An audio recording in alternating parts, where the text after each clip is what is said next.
di surga, Engkaulah Yesus dan Tuhan dan Juru Selamat kami, yang sangat kami kagumi, oleh karena besar kasih setiamu kepada kami, anak-anakmu, sehingga kami pada hari yang penuh bahagia ini, di hari di mana kami bersama-sama beribadah, berkumpul bersama sebagai jemaat tubuh Kristus untuk memuji-muji meninggikan nama-Mu.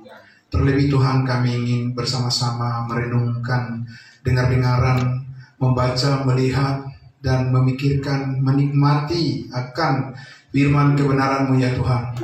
Roh Kuduslah yang memberkati hati dan pikiran kami semua.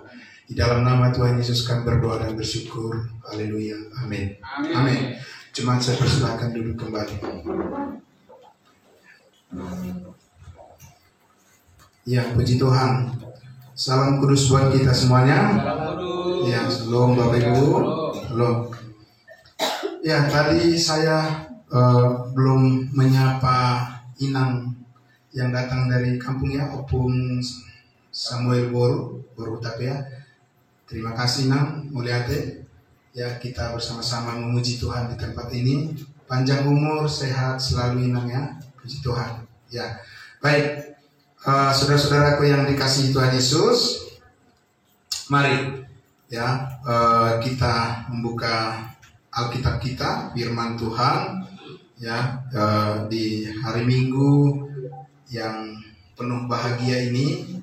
Saudara-saudara, kita akan bersama-sama merenungkan masih momen di mana kita mengingat akan kematian, penguburan, dan kebangkitan Yesus Kristus Tuhan kita ya. Nah, saudara, terima kasih untuk pengalaman-pengalaman yang sudah dibagikan tadi. Semua itu membangkitkan semangat kita juga semua untuk melayani Tuhan. Nah, demikian juga Bapak Ibu Saudara, ketika kita memperingati akan kematian, penguburan, dan kebangkitan Kristus adalah untuk juga menyemangati kita, supaya semangat kita bangkit dan lebih sungguh-sungguh lagi di dalam hal bagaimana kita menghidupi firman Tuhan dan juga hidup di dalam kasih karunia-Nya. Nah, untuk saudaraku, kita memulai membuka Alkitab kita, merenungkan tema ya atau topik yang kita bahas bersama, yang akan kita dengarkan bersama dari firman Tuhan adalah bagaimana kita menajamkan kepercayaan kita. Amin. Nah, karena kita, Bapak Ibu Saudaraku, di dalam kehidupan kita setiap hari, kita punya pergumulan kita masing-masing, kita berjuang ya dengan segala tantangan yang kita hadapi, masalah kesehatan, masalah ekonomi, masalah keluarga, dan lain sebagainya.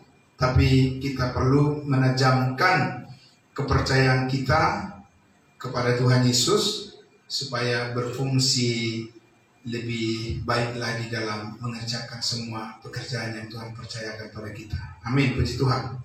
Nah, saudaraku, kata menajamkan, tajam, itu biasanya kita bayangkan ada pisau yang tajam, ada juga yang tumpul, dan kita memilih yang tajam. Karena apa? Lebih cepat mengerjakan, menyelesaikan satu pekerjaan gitu ya. Nah, di rumah, di dapur misalnya, motong sayur, ya ketika masak dan seterusnya. Nah, saudaraku yang dikasihi Tuhan Yesus, tapi kita memikirkan menajamkan kepercayaan kita itu adalah ya memikirkan, memahami dengan lebih baik ya, supaya lebih memudahkan agar fungsi daripada hidup kita, Bapak Ibu Saudara, sebagai orang percaya bisa mencapai sasaran yang tepat seperti yang Tuhan kehendaki. Amin.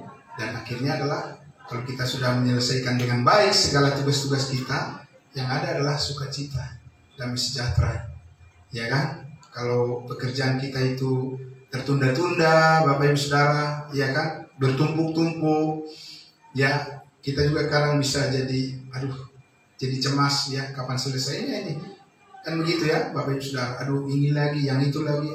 Kadang bisa juga kita jadi sedikit menjadi terpancing untuk jadi kadang jadi ada panik gitu ya. Gimana nih? Ya, jadi artinya Bapak Ibu Saudara, kita perlu ketajaman, mudah memahami dengan baik, ya, dengan cermat, ya, supaya ketika kita melakukan apa yang kita kerjakan itu penuh dengan keyakinan, itu pasti selesai dengan baik, pasti berhasil dengan baik. Amin.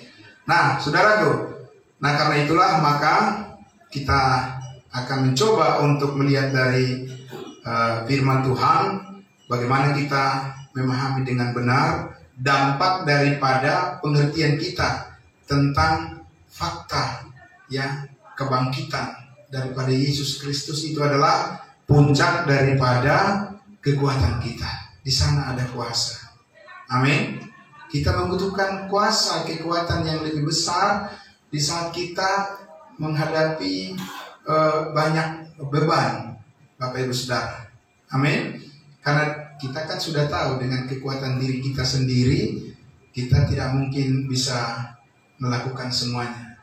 Kita membutuhkan pertolongan dari Tuhan yang lebih kuat lagi, yang lebih banyak lagi. Nah, saudara, kita mulai, saudaraku yang dikasihi Tuhan Yesus, dengan memahami, menajamkan kepercayaan kita dengan mengerti dengan baik, ya, fakta atau kenyataan kuasa Allah atas peristiwa kebangkitan daripada Yesus Kristus Tuhan kita.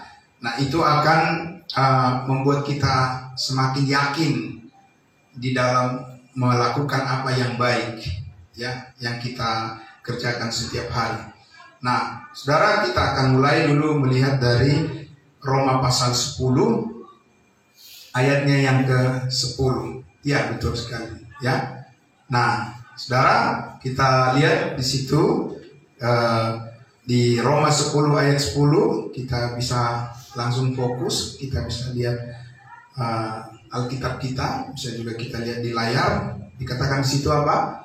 Karena dengan hati orang percaya. Amin. Dengan apa orang percaya? Dengan perbuatan? Tidak. Iya, Bapak Ibu Saudara. Itulah sebabnya ketika kita percaya, Tuhan memeteraikan kita di hati kita apa? Roh Kudus. Supaya kita mampu percaya, bukan hanya percaya pasti masuk surga, tapi percaya juga setiap hari bahwa Tuhan memampukan kita. Iya, itu ditaruh di mana? Di dalam hati. Jadi Tuhan itu sasarannya adalah hati kita. Amin. Sasaran kita juga adalah hatinya Tuhan, yaitu firman-Nya. Nah, jadi dengan hati orang percaya dan apa? Dibenarkan. Ya, yang tadinya tidak benar menjadi benar. Tapi dengan hati, bukan dengan kekuatan diri sendiri, bukan dengan perbuatan dan juga dengan ini dan itu, Bapak Ibu Saudara. Dan dengan mulut orang mengaku dan diselamatkan. Itu tidak berarti seperti orang di luar sana ada yang meminta secara khusus mengaku, harus mengaku dengan mulut. Dan kalau misalnya orang gagu bagaimana? Mana bisa pengakuan dari orang yang tunawicara? Tapi hatinya bisa percaya tuh. Amin. Bukan itu maksudnya. Karena apa? Dengan mengaku itu artinya adalah bahwa kita pasti punya kesaksian. Amin. Kita bisa bagikan kepada orang lain melalui kata-kata kita kan. Nah, itu Bapak Ibu Saudara. Tapi orang diselamatkan karena percaya, dan dengan mulut orang mengaku dan diselamatkan. Nah, itu yang mengawali kita memahami, menajamkan kepercayaan kita. Karena lain daripada hal ini, berarti itu akan tumpul kepercayaannya, nggak berfungsi, Bapak Ibu Saudara. Karena apa? Karena tidak selaras dengan apa yang Tuhan kehendaki, menyimpang dari apa yang Tuhan tetapkan. Jadi dengan percaya. Nah, Bapak Ibu Saudaraku yang dikasihi Tuhan Yesus, maka kepercayaan inilah yang secara khusus harus kita arahkan fokusnya, Bapak Ibu Saudaraku. Ya, seperti sinar laser itu kan sangat fokus dia. Ya, Bapak Ibu Saudara, fokus kepada tujuan. Amin. Dan itu sangat penting kita memahami kemana sih arahnya, fokus daripada kepercayaan kita kepada Tuhan saat ini kita arahkan. Supaya jangan seperti orang-orang akhirnya seperti tahyul, pokoknya saya percaya Tuhan itu ada. Ya, iblis juga percaya Tuhan itu ada. Iya kan? Bapak Saudara, nggak bisa bertanggung jawab. Apa? Kenapa kamu percaya kepada Tuhan? Memang apa yang dibuat Tuhan kepadamu? Jangan bilang, oh iya Tuhan itu baik karena saya sehat, banyak rezeki, banyak berkat, anak saya berhasil jadi dokter ini. Ya, orang yang tidak percaya juga lebih-lebih daripada itu. Itu tidak mempertajam kepercayaan kepada Tuhan. Mesti kita mengarahkan ya ke arah di mana titik ya atau sinar ya cahaya yang harus kita pandang terus, yang membuat hidup kita menjadi bersinar di hadapan Tuhan. Amin.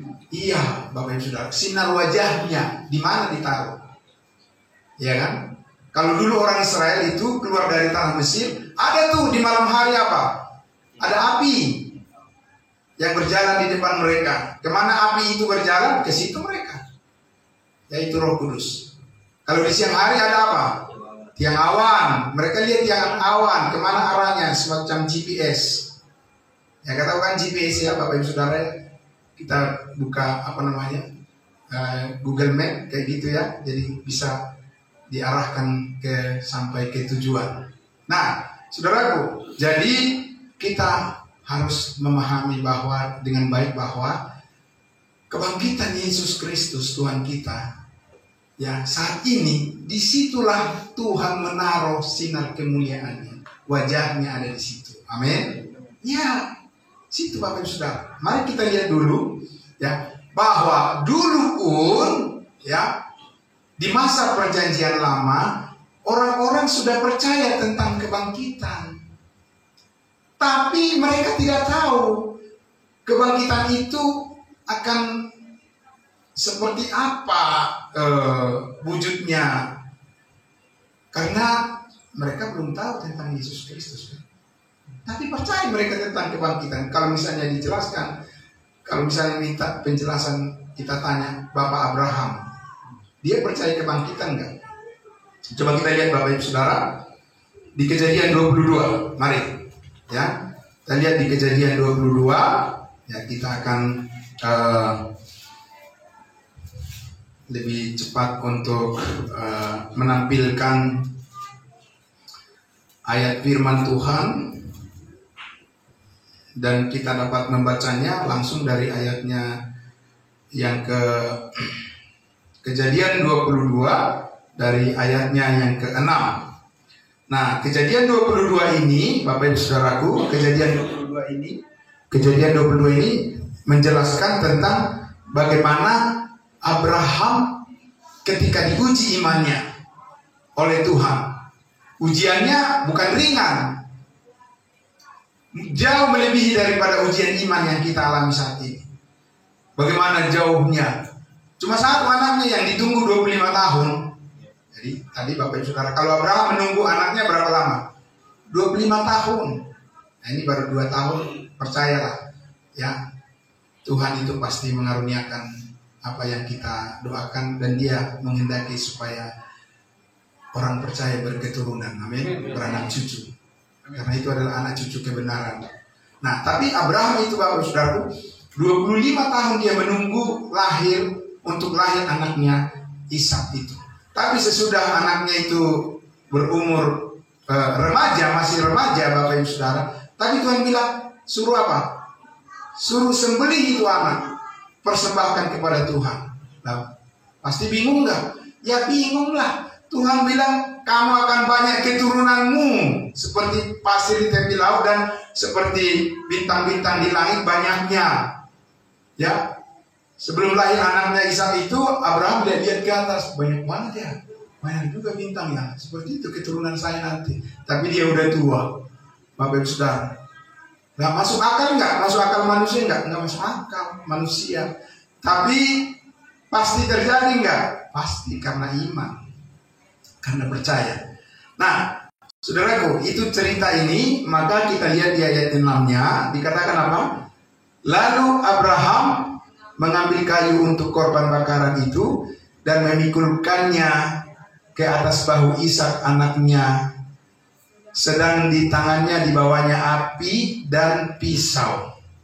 Nah, Bapak Ibu Saudara, sudah anak satu-satunya mau dikorbankan, yang mau disembelih, dipotong, ditaruh lagi di bahunya apa? Dia harus pikul itu kayu bakar. Nah, berat banget bebannya ya, Bapak Ibu Saudara. Tapi tetap dilakukan. Karena apa? Karena percaya, Bapak Ibu Saudara. Ya. Nah, kita lihat nanti karena percaya apa? Karena percaya pada kebangkitan orang mati. Abraham itu. Nah, demikianlah keduanya berjalan bersama. Lalu berkatalah Ishak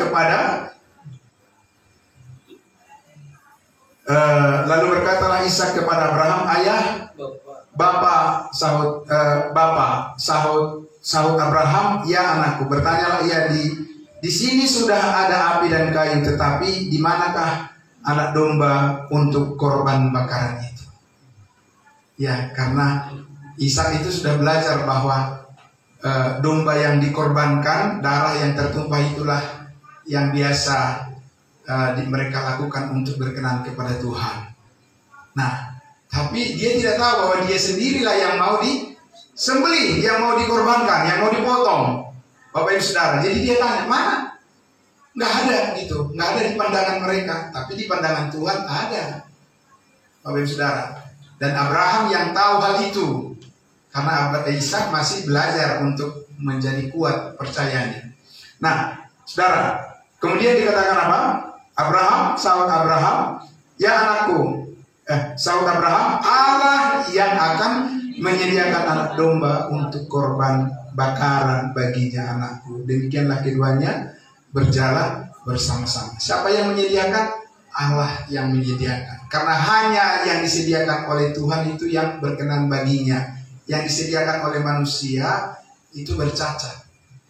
Ya, dan itulah anak domba Allah, yaitu Yesus Kristus. Ini gambarannya. Ishak itu adalah memikul kayu bakar tuh, Yesus memikul kayu salib, gitu, anak domba Allah, begitu ya. Dan Ishak adalah satu-satunya anak Abraham.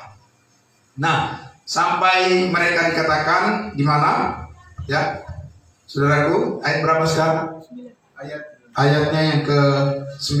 Sampailah mereka ke tempat yang dikatakan Abraham kepadanya. Lalu Abraham mendirikan mezbah di situ. Disusunnya kayu ikatnya Ishak anaknya itu, dan diletakkannya di mezbah itu di atas kayu api. Benar enggak Bapak Ibu Saudara, Abraham itu menuruti perintah Tuhan untuk menyembelih anaknya yang satu-satunya itu? Benar Bapak Ibu Saudara. Kok bisa ya? Itu karena apa? Ya karena dia percaya. Percaya apa? Percaya bahwa Tuhan bisa membangkitkan orang mati. Amin. Nah itu Bapak Ibu Saudara, aku sangat luar biasa itu ya. Nah kalau kita diperhadapkan yang begitu, wah enggak lah, mendingan saya lah yang mati daripada anak. Iya kan? Kan begitu Bapak Ibu Saudara. Pasti kita bilang, tawarlah kepada Tuhan. Boleh gak saya yang mati daripada anakku? Akulah yang disembelih. Nah itu Bapak Ibu Saudara. Tapi di sini kita lihat Abraham itu benar-benar dia menunjukkan kepercayaannya kepada Tuhan, sehingga permasalahan yang sangat berat, ya beban yang sangat berat yang diminta oleh Tuhan untuk dilakukannya itu bisa selesai juga. Amin. Begitu tajam kepercayaannya dia terhadap kebangkitan orang mati, ya, sehingga masalah beban dalam kehidupan ini pun bisa diselesaikan dengan baik. Nah, saudara, kita lihat di situ dikatakan, sesudah itu Abraham mengulurkan tangannya lalu mengambil pisau untuk menyembelih anaknya. Apa yang terjadi? Tetapi berserulah malaikat Tuhan dari langit kepadanya, Abraham, Abraham, sahutnya, iya Tuhan. Lalu ia berfirman, jangan bunuh anak itu dan jangan kau apa-apakan dia, sebab telah ku ketahui sekarang bahwa engkau takut akan Allah dan engkau tidak segan-segan untuk menyerahkan anakmu yang tunggal kepadaku. Lalu Abraham menoleh dan melihat seekor domba jantan di belakangnya yang tanduknya tersangkut dalam belukar. Abraham mengambil domba itu lalu mengorbankannya sebagai korban bakaran pengganti anaknya. Amin. Bapak Ibu Saudara, sudah selesai tugas dia? Sudah. Yaitu kepercayaannya sudah sampai pada puncaknya. Dan Tuhan memberikan jalan keluar. Amin. Saudaraku, ya, sangat luar biasa. Kepercayaan Abraham itu sudah sampai pada puncaknya, di mana Tuhan meminta dia menyembelih, mengorbankan anaknya yang tunggal, dan kepercayaannya itu sampai pada puncaknya, yaitu di mana dia berbuat seperti apa yang Tuhan kehendaki dan selesai urusannya. Amin. Bapak Ibu Saudara, sangat luar biasa saudaraku yang dikasih Tuhan Yesus. Kalau seandainya Abraham tidak percaya, sampai enggak tindakan yang sampai seberat itu dia lakukan, Bapak Ibu Saudara? Tidak mungkin. Pasti dia banyak alasan, ya kan? Pasti dia akan banyak komentar, dia akan bersungut-sungut, dia menyalahkan Tuhan. Ya Tuhan, kalau saya potong anak saya ini cuma satu-satunya, bagaimana saya punya keturunan yang banyak? Ya kan? Wah, ini bercanda kali Tuhan ini, ya kan? Nah, bercanda kali Tuhan ini, nggak serius nih. Katanya saya mau punya keturunan yang banyak, cuma satu aja mau diambil. Dia nggak bilang begitu, Bapak Ibu Saudara. Ya kan? Karena apa? Karena Abraham percaya. Percaya pada apa? Percaya pada firman Tuhan yang diterimanya, bahwa dia akan punya keturunan yang banyak. Dan tidak ada yang mustahil buat Tuhan. Tajam sekali dia kepercayaannya kepada kebenaran itu. Tapi Bapak Ibu Saudara, kalau kita tanyakan, apakah Abraham melakukan hal itu karena dia tahu bahwa Yesus, anak domba Allah, adalah yang sesungguhnya, yang menjadi kebangkitan, jalan kebangkitan bagi orang mati? Tidak tahu dia. Kita yang tahu itu sekarang. Amin. Berarti harusnya lebih tajam siapa? Kepercayaannya. Kita yang harus lebih tajam kepercayaannya daripada Abraham, karena dia belum melihat itu. Amin.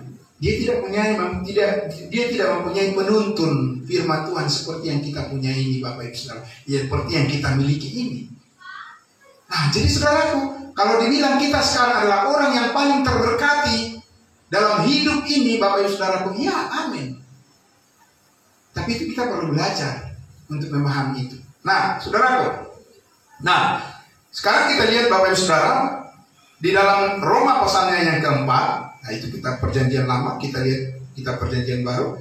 Di Roma pasalnya yang keempat, di sini ya Rasul Paulus telah menegaskan tentang Abraham, Bapak Ibu Saudaraku. Nah, ini penegasan saja tentang iman Abraham, bagaimana bekerja iman Abraham, saudaraku, ya, menyelesaikan pergumulan yang sangat berat yang dihadapinya. Dari Roma pasal 4, kita lihat di ayatnya yang ke, langsung saja kita lihat di ayatnya yang ke, dari ayatnya yang ke-14, ayat 14.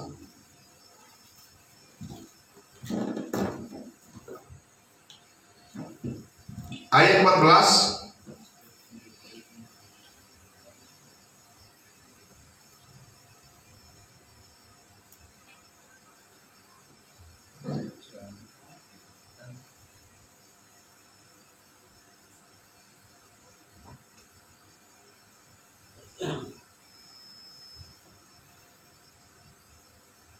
Dari ayat 16 maksud saya. Ayat 16. Kita lihat. Karena itulah kebenaran berdasarkan iman, amin, supaya merupakan kasih karunia, sehingga janji itu berlaku bagi semua keturunan Abraham, bukan hanya bagi mereka yang hidup dari hukum Taurat, tetapi juga bagi mereka yang hidup dari iman Abraham. Sebab Abraham adalah bapa kita semua, amin, karena iman.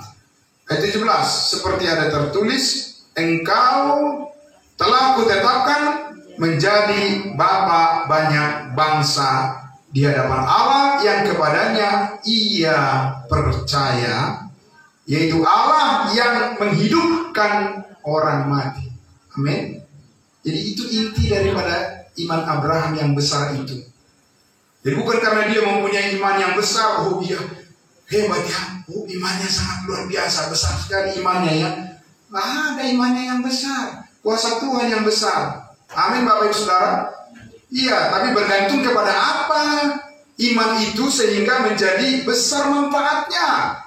Nah, ini Abraham Bapak Ibu Saudaraku ya, dikatakan bahwa di hadapan Allah yang kepadanya Abraham percaya, yaitu Allah yang menghidupkan orang mati dan yang menjadikan dengan firman-Nya apa yang tidak ada menjadi ada. Jadi penting nggak mempercayai firman Tuhan itu Bapak Ibu Saudara? Sangat penting, karena apa? Itu yang menentukan ketajaman daripada kepercayaan kita. Kalau kita nggak mengerti apa-apa tentang firman Tuhan, itu hayal kita, hayal manusia itu, imajinasi orang itu, enggak. Tidak bisa itu Bapak Ibu Saudara, itu tumpul, tidak bekerja itu. Ya, karena iman itu harus disertai dengan pengertian yang benar, amin. Harus ada objeknya, saudaraku, harus ada statementnya, harus ada pernyataannya, harus ada kata-kata firmannya yang bisa menjadi tumpuan daripada iman kita itu. Sama seperti Abraham, dia percaya bahwa Tuhan mampu membangkitkan orang mati. Amin. Dan saudaraku, karena itulah kita lihat ya, dari pengalaman Abraham dengan Sarah ya, kita baca selanjutnya dulu di ayatnya yang ke-18. Sebab sekalipun tidak ada dasar untuk berharap, namun Abraham berharap juga dan percaya bahwa apa? Bahwa ia akan menjadi bapa banyak bangsa menurut yang telah difirmankan, demikianlah banyaknya nanti keturunanmu. Jadi selalu menurut kepada apa yang difirmankan Tuhan, amin. Bukan menurut keyakinan saya. Tidak Bapak Ibu Saudara, ya, menurut apa yang difirmankan oleh Tuhan, tepat kepada yang difirmankannya itu iman kita bersentuhan, amin. Iman kita terikat, dicatelkan, terikat Bapak Ibu Saudara. Dan itu harus selalu dengan pengertian yang benar. Abraham pun dia mengerti dengan benar bahwa janji Tuhan, dia akan mempunyai keturunan yang banyak. Nah, saudara, oleh sebab itulah dikatakan ayatnya yang ke berapa tuh? Ayat 19, imannya tidak menjadi lemah walaupun ia mengetahui bahwa tubuhnya sudah sangat lemah karena usianya telah kira-kira 100 tahun dan bahwa rahim Sarah telah tertutup. Amin. Saudaraku, udah nggak masuk akal tuh secara manusia. Nggak ada alasan itu bisa terwujud Bapak Ibu Saudara. Secara pikiran manusia itu nggak mungkin. Nah, orang yang tidak terlatih untuk percaya kepada firman Allah, itulah makanya orang mundur menghadapi pergumulan. Nggak mungkin itu, nggak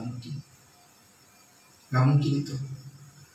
Istrinya aja udah tua begitu, bagaimana masih punya anak lagi? Ya kalau kamu nggak percaya ya begitulah. Tapi kan ini bukan soal kepercayaanmu itu jaminannya, tapi apa yang dikatakan firman Tuhan itu yang harus kau percayai terus, amin. Ya, dilatih terus untuk terus percaya ke situ, jangan pernah kendor. Karena itulah saudaraku, ya, dikatakan di situ di ayat 20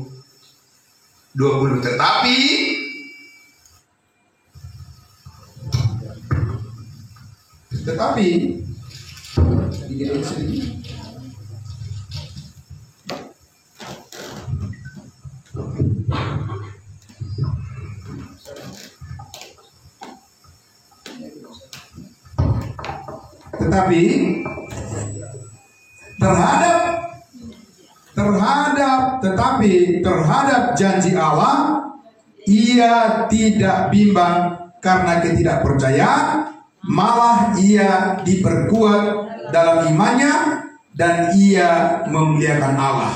Amin. Jadi janji Allah itulah yang penting kita ketahui dengan baik supaya kepercayaan dan pengharapan kita itu tidak salah arah. Ya, tidak boleh salah arah, Bapak Ibu Saudara. Harus dengan apa yang ditentukan, dibagi dengan tepat oleh Allah, firman kebenaran itu, dan kita mempercayai itu, Bapak Ibu Saudaraku, menajamkan ya kepercayaan kita kepada Tuhan tentang kuasa kebangkitan daripada Yesus Kristus. Nah, saya masih mengajak kita, saudaraku, melihat ya bagaimana dengan murid-murid Yesus, 12 murid Yesus, ketika Yesus bersama-sama dengan mereka ya di bumi ini, seperti apa ketajaman kepercayaan mereka terhadap berita kematian kebangkitan Yesus Kristus.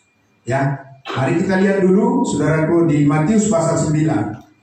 Matius pasal 9. Ya, Matius pasal 9. Kita akan membaca di ayatnya yang ke-22.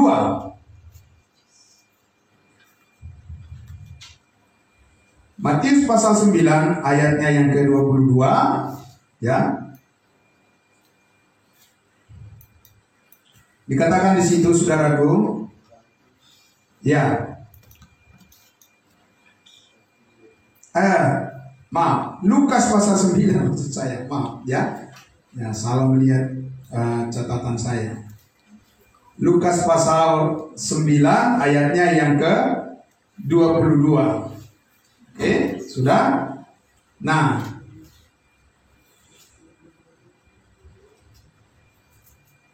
Lukas 9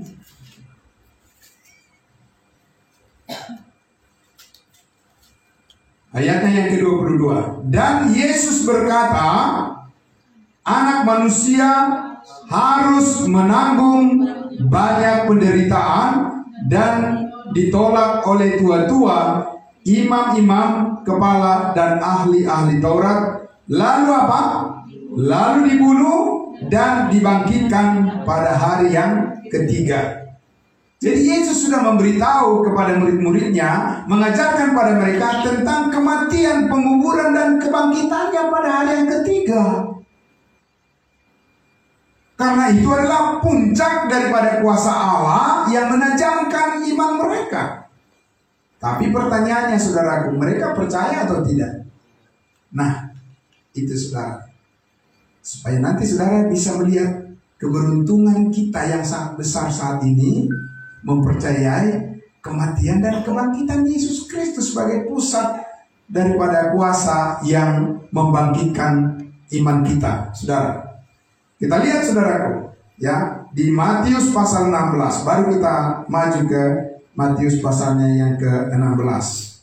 Ya, untuk menelusuri apakah para murid Yesus pada saat itu, sungguhkah mereka mempercayai ketajaman iman terhadap berita kematian, penguburan dan kebangkitan Yesus Kristus. Ayat 21. Mulai ayat 21.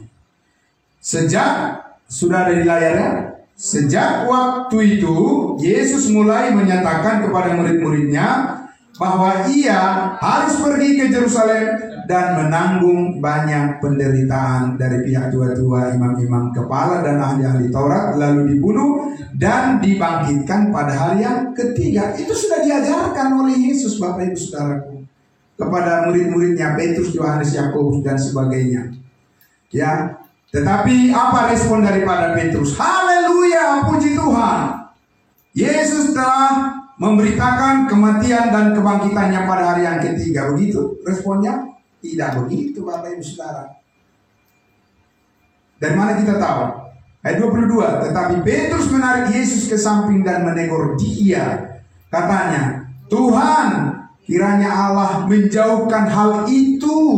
Hal itu sekali-kali takkan menimpa engkau. Apa itu bentuk daripada ketajaman kepercayaan kepada kematian dan kebangkitan Yesus? Tidak. Saudara, itu ketumpulan. Dia tidak memahami arti, makna, kuasa daripada Allah ada di situ, di dalam pemberitaan itu. Ya, Maka Yesus mengatakan apa? Maka Yesus berpaling kepada Petrus, berkata kepada Petrus, "Enyahlah iblis, engkau suatu batu sandungan bagiku, sebab engkau bukan memikirkan apa yang dipikirkan Allah, melainkan apa yang dipikirkan oleh manusia."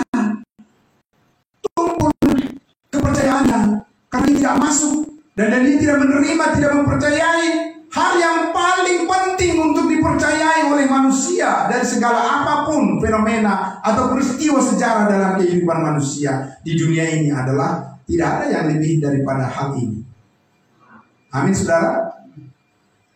Nah, saudaraku, sekarang kita lihat Bapak Ibu Saudara, ya, sesudah Yesus bangkit dari antara orang mati. Kita lihat di Markus 16.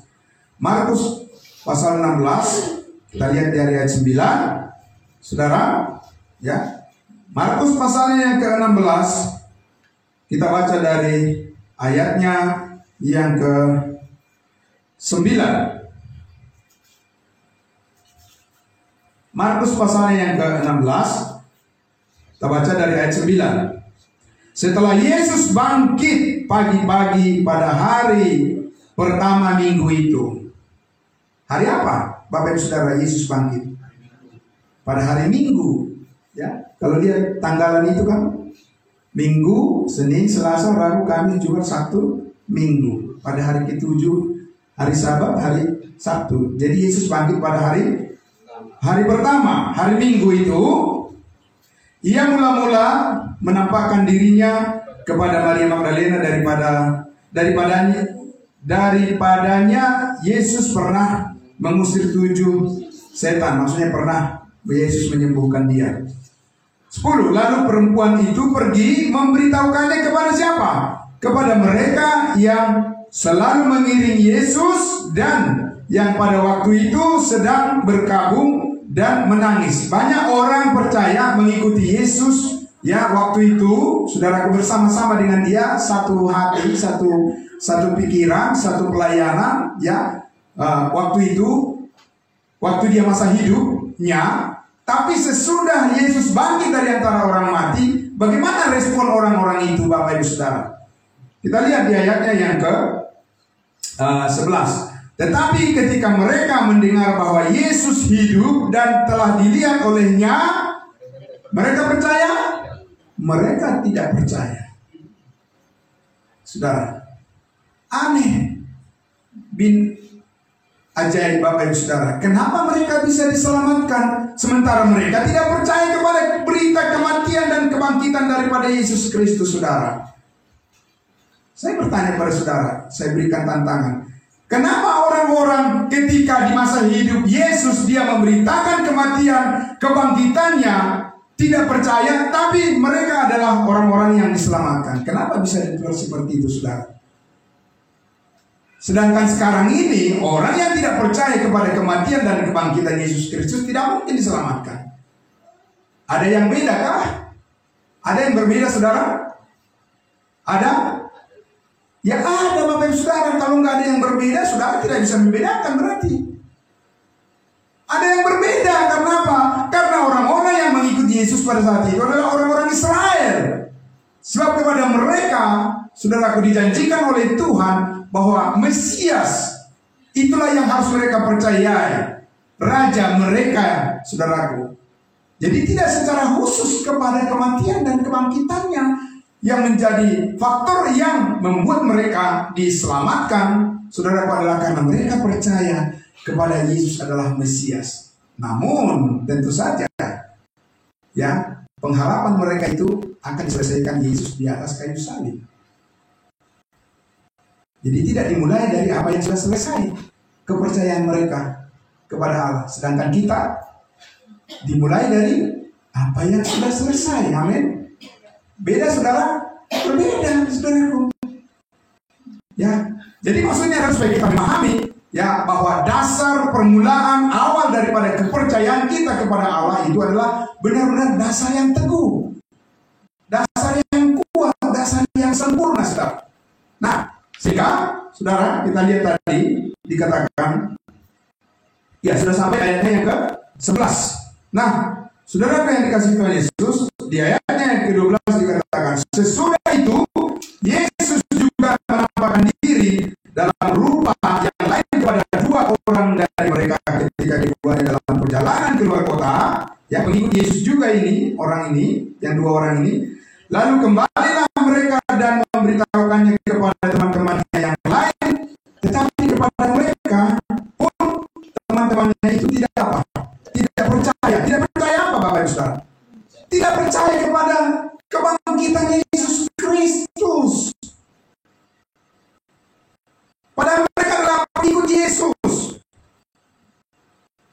Ayat 14. Akhirnya ia menampakkan diri kepada ke-11 orang itu, muridnya, karena Yudas sudah mati. Ketika mereka sedang makan, dan ia apa? Yesus mencela ketidakpercayaan dan kegigilan hati mereka, dan oleh karena mereka tidak percaya kepada orang-orang yang telah melihat dia sesudah kebangkitannya.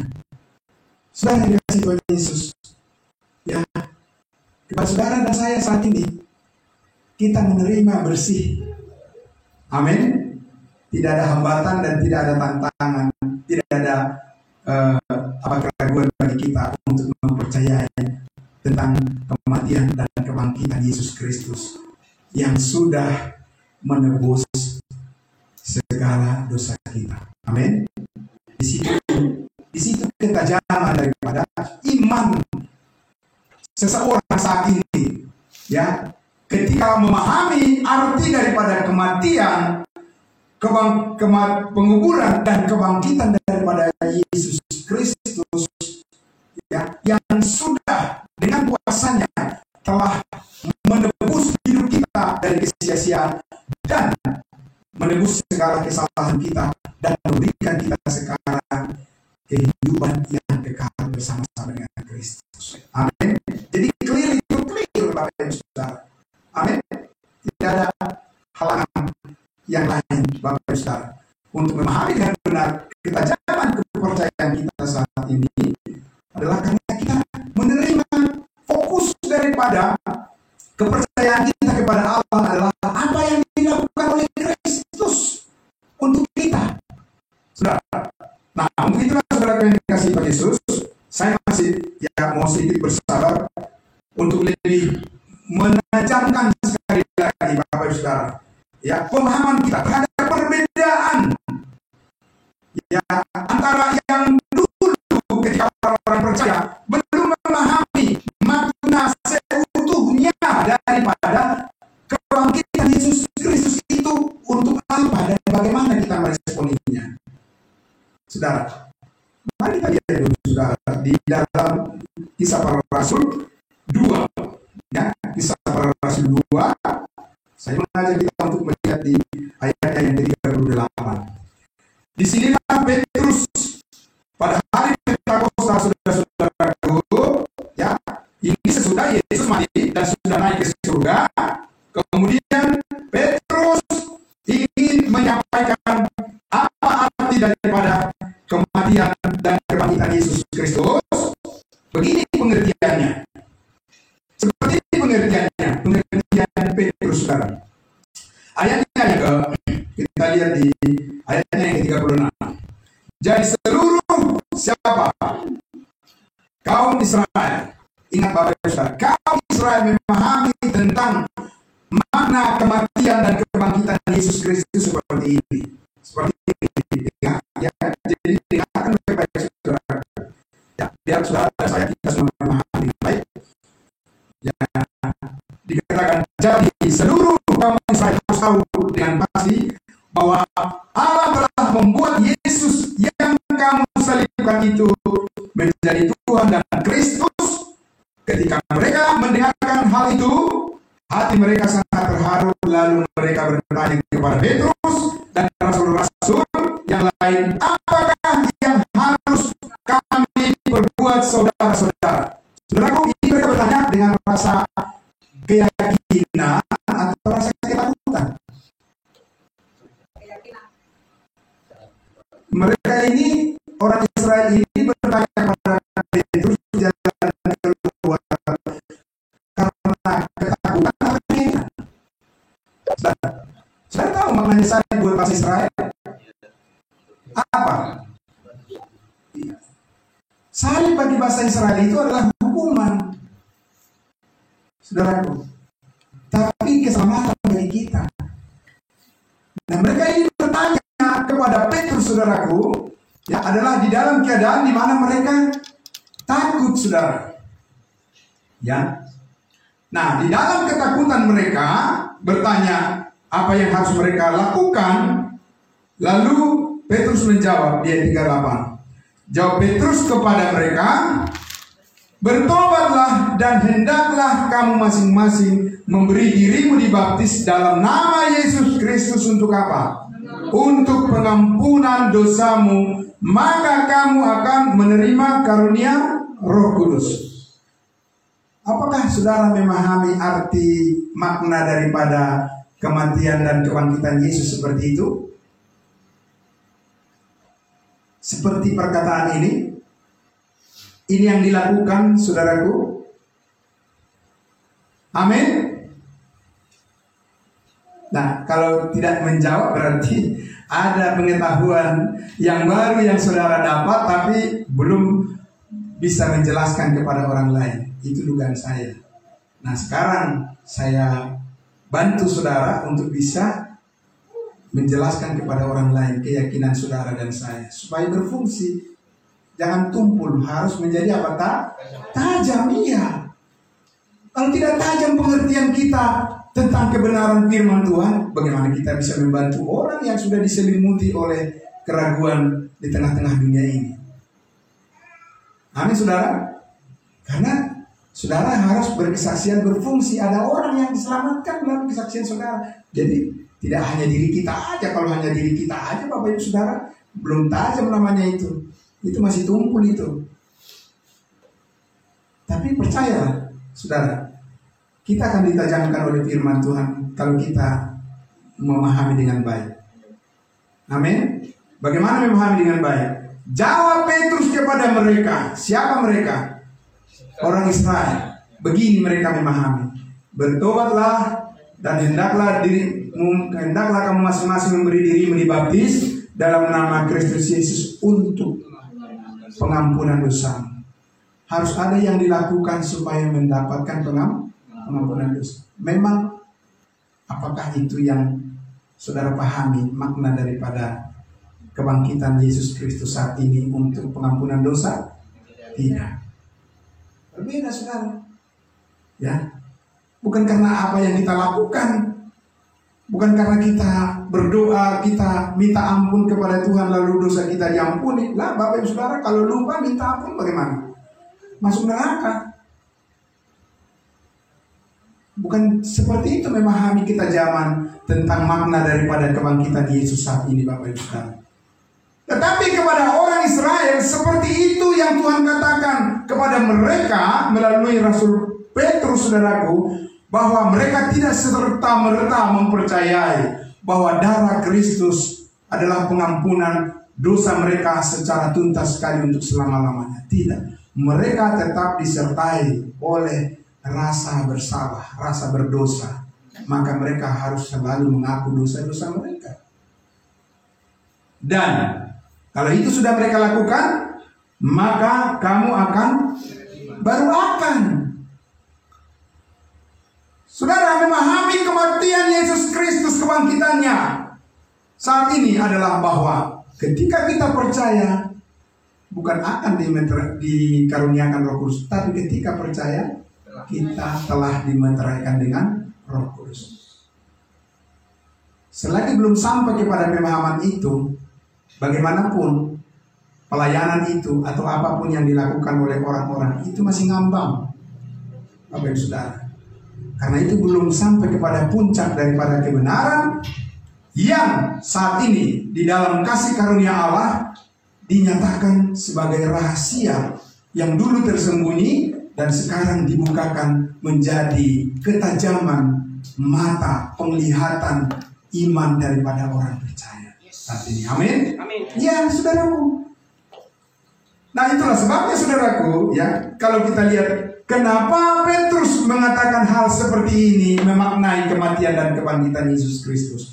Karena Yesus sebelumnya sudah mengajar pada mereka di Matius pasal 6. dan ampunilah kesalahan kami seperti kami mengampuni. Itu karena perbuatan kan? Iya.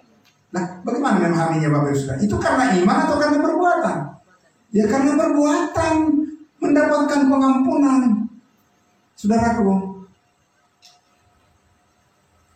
itu yang dipahami oleh orang Israel, bagaimana mereka mendapatkan pengampunan dari Tuhan. Lalu bagaimana dengan ketajaman iman kita saat ini, saudaraku? Setelah kita memahami makna daripada kematian dan kebangkitan Yesus Kristus, saudara, mari kita lihat di dalam Roma pasal 6. Ya, izin Bapak Ibu sedikit lagi ya, biar ini selesai. Roma pasal 6 ayatnya yang ke-10. Ya, Roma 6 ayat 10 dikatakan, Sebab kematiannya. ya, saudara bisa lihat langsung ke layar, ya, menghemat waktu kita. Sebab kematiannya adalah kematian terhadap dosa. Kematian siapa? Yesus Kristus. Berapa kali dia mati? Satu kali dan untuk selama-lamanya. Bukan kematiannya selama-lamanya, sebab dia bangkit pada hari yang ketiga. Tapi kematiannya terhadap dosa. Saudara, untuk menegaskan kepada kita, Yesus tidak berulang-ulang mengampuni dosa manusia. Tidak ada itu Bapak Ibu Saudara. Dan tidak ada sesuatu yang dipersembahkan oleh manusia untuk supaya dia dapat pengampunan dosa. Dengan cara menyumbang gereja, ya, dengan cara berdoa dan seterusnya. Tidak, saudara, itu bukan ketajaman iman yang saat ini dikaruniakan oleh Tuhan. Sebagai rahasia yang dibukakan kepada manusia adalah mempercayai bahwa Yesus Kristus sudah menyelesaikan semuanya dosa-dosa kita. Dan tidak ada yang bisa mengubah itu lagi. Amin. Amin. Karena kita memulai hidup baru kita di dalam Kristus Yesus dari sesuatu apa yang telah selesai dilakukan oleh Allah. Dan iman kita harus bertumpu kepada kebenaran itu. Amin. Amin. Saudaraku, kalau saudara mendapatkan sesuatu hadiah ketiban ketiban durian ya? Durian runtuh. Atau dapat hadiah, dapat rezeki yang besar yang tanpa diduga-duga. Saudara, bagaimana semangat saudara menceritakan itu pada orang lain? Lagu iya mbak, iya. Terus mah tahun. Nah, marahnya api. Nanti bisa marah sepasang. Iya kan? Karena apa saudaraku? Itu bergelora terus di hatinya. Ingin orang lain tahu sukacitanya. Amin. Nabi dokter asik rubirnya. Orang dihatai. Kalau masuk surga, itu surga. Ada orang pernah bilang begitu tentang saya, Bapak Ibu Saudara. Wow, belum tahu dia. Amin. Iya, belum tahu dia. Nggak tahu dia. Itu sukacita saya, hidup saya lebih daripada yang lain. Dan saya harus memberitahu itu pada orang lain. Sebab itu dari Tuhan, bukan hasil usaha saya. Amin. Iya. Nah, seperti itu saudara. Jadi kalau saudara ya benar-benar menyelami, memahami arti makna daripada pengorbanan Yesus Kristus di atas kayu salib dan kebangkitannya, Bapak Ibu Saudaraku, pasti saudara, hati saudara itu bergelora terus ingin memberitahu itu kepada orang lain. Tapi saudara, kalau saudara tidak begitu dalam memahami itu, ya nyala redup. Saudara, maka harus terus apa? Harus dipanaskan terus, ya, kemudian dihangatkan terus dan diberikan terus bahan bakar. Amin. Amin. Kalau enggak saudaraku mogok. Ya, mogok saudaraku. Nah, sebab itulah saudara, kita lihat lagi ya di dalam Kolose pasalnya yang ketiga ayat 13, yang kita Kelihatannya kita langsung ke layar aja melihatnya Bapak Ibu Saudara. Kolose pasal 2 ayatnya yang ke-13. Ya, dikatakan di situ, kamu juga meskipun dahulu mati oleh pelanggaranmu dan oleh karena tidak disunat secara lahiriah, telah dihidupkan Allah bersama-sama dengan Dia. Telah dihidupkan Allah bersama-sama dengan Kristus yang sudah bangkit itu sesudah Ia mengampuni segala pelanggaran kita. Amin. Tidak bisa tidak. Orang tidak akan bisa tahu bagaimana dia dihidupkan oleh Allah di dalam Kristus kalau dia tidak tahu segala pelanggarannya sudah diampuni oleh Tuhan. Tidak bisa dia. Dia akan kembali ke nol. Bapak Ibu Saudara. Bagaimana kembali ke nol? Tuhan, belalah, hapuskanlah apa? Segala dosaku. Caranya bagaimana? Mau mati lagi dia. Yesus menghapus dosamu. Kamu yang tidak percaya bahwa dosamu sudah dihapus semuanya, itu tumpul, nggak bisa Bapak Ibu Saudara berfungsi. Paham Saudara? Ya, memang dilokalisir. Kebenaran itu saudaraku yang dikasih Tuhan Yesus dipertajam secara spesifik, ya, dan harus masuk kepada inti, ya, puncak dan titik kulminasi daripada kebenaran yang menyatakan kuasa Allah saat ini adalah harus percaya kepada manfaat fungsi daripada kematian Yesus Kristus adalah Dia sudah mengampuni segala pelanggaran kita. Sebab kalau tidak, rasa bersalah dan tertuduh itu akan terus melemahkan kita, saudara-saudaraku. Dan itu yang membuat orang sering menghakimi orang lain. Karena sebenarnya dia yang bermasalah dengan dirinya sendiri, tapi dia kritik-kritik orang lain. Bapak Ibu Saudaraku, dia protes-protes orang lain untuk menutupi kekurangannya sendiri. Karena apa? Rasa bersalah itu ada dalam dirinya. Keyakinan yang kuat terhadap kasih karunia Allah menipis, lemah. Tapi kalau kita kuat di dalam keyakinan kita terhadap kasih karunia Allah yang sudah mengampuni segala pelanggaran kita, maka kebenaran itu yang kita sodorkan pada orang lain. Amin. Bukan kebenaran diri kita sendiri, bukan kebanggaan kita. Oh, saya sudah begini, saudara saya ini itu dan sebagainya. Ya, pokoknya saya bersyukur saya sudah begini, saya. Saudara yang dikasih Tuhan Yesus enggak mempan. Itu enggak mempan untuk menajamkan kehendak Allah di dalam Kristus Yesus. Iman yang benar itu enggak mempan, saudara, dan tidak bisa dipakai untuk melakukan kehendak Allah. Meskipun kelihatannya itu bagus, tidak diperhitungkan oleh Tuhan. Saudaraku, kita akan membaca bagian yang terakhir, saudara. Kita lihat di dalam Roma pasal 5 ayatnya yang ke-8 sampai 10. Roma pasal 5 ayat 8 dan 10 dikatakan, akan tetapi Allah menunjukkan kasih-Nya kepada kita. Amin. Ya. Bagaimana kita mengetahui kasih Allah, Bapak Ibu Saudara? Karena Kristus telah mati untuk kita.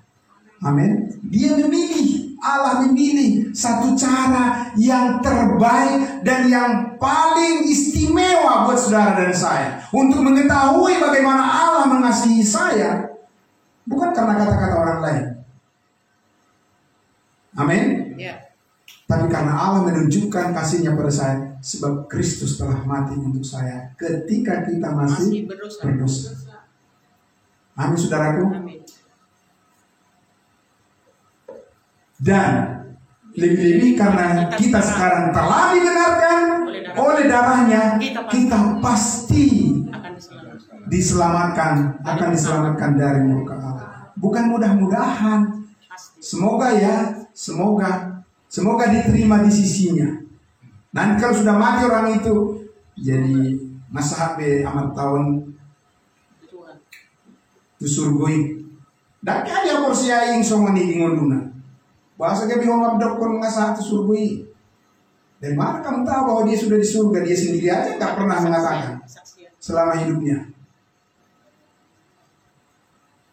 Jangan ngarang-ngarang di hadapan Tuhan. Itu pentingnya, maka selama kita masih hidup, kita harus percaya apa? Pastikan bahwa kita sudah pasti masuk. Bahwa ngahu jalo be bahasa-bahasa di Tuhan. Amin. Amin. Saya sudah menerima. Bahasa-bahasa di Tuhan. Bagaimana? Yang paling utama adalah dia udah mati, mau mati untuk menebus segala dosa saya. Jadi manangan diga pea borha seperti bio. Sudah pasti. Ingat kamu mana? Nah disuruh gue. Amin. Dan berengmu buleni, dan siap. Kalau lagu kan begitu kan? Bereng mau di buleni, ini bereng buleni. Oh, sombong. Nggak ada kehidupan, nggak ada tanda-tanda kehidupan di situ. Lihatlah firman ini bahwa kita sudah pasti di. Jadi kalau aku pergi duluan nanti, ya saya duluan dipanggil oleh Tuhan dari Bapak Ibu Saudara. Jangan bilang, saudara jangan bilang saya di jalur Tuhan sama bahasa saya. Aku terima, boleh kosong.